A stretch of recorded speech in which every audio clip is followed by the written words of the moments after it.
A long, cold winter. It was dark for 4 months.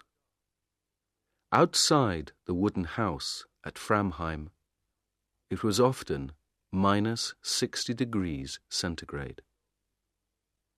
The dogs lived in warm holes under the snow. The men stayed in the house and worked in their rooms under the snow. The skis and sledges came from the best shops in Norway, but Bjaaland wasn't happy with them. He changed a lot of things on the skis and sledges. Soon, the sledges were stronger than before. The skis were better and faster too. All the Norwegians worked hard. They looked after their dogs and worked on their equipment, the sledges, skis, tents.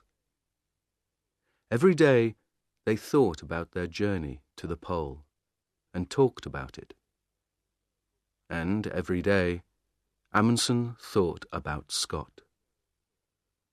One day, in midwinter, he talked to his men. "Let's start early, before Scott," Amundsen said. "Remember, Scott has more men than us, and he has motor sledges too.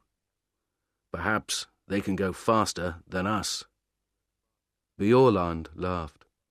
"Oh no, they can't go faster than me," he said. "On snow, nothing can go faster than a good man on skis." "We don't know," Amundsen said.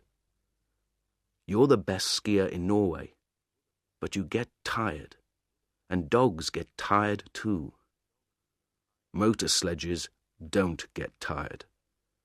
They can go all day and all night." Johansen laughed angrily. "That's stupid," he said. "Perhaps the motor sledges can go all night, but the Englishmen can't."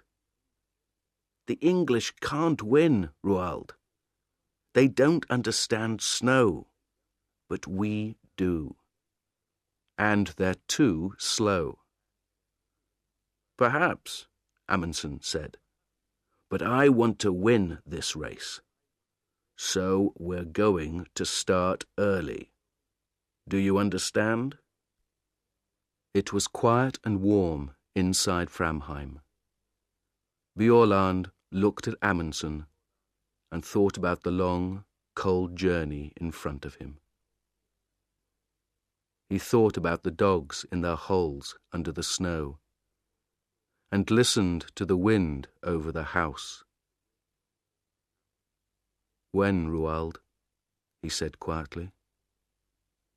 "On August 24th. The sun comes back on that day. We start then." "But we can't," Johansen said. He looked angry and unhappy. "That's too early. We can't start then.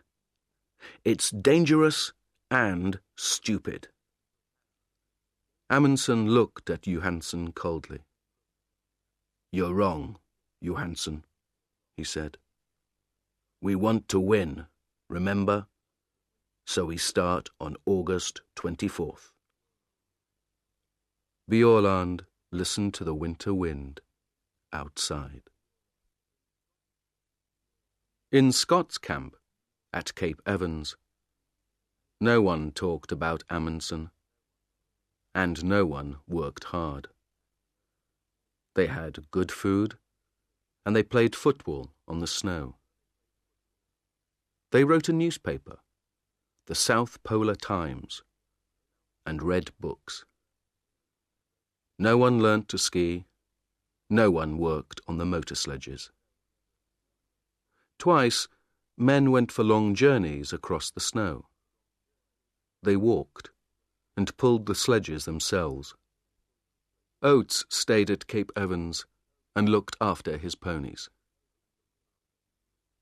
Over the window in Cape Evans. Scott put a map of Antarctica.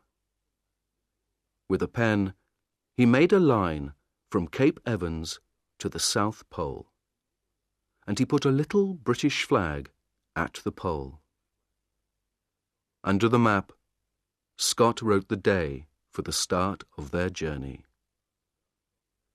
"We start on November 3rd, he wrote.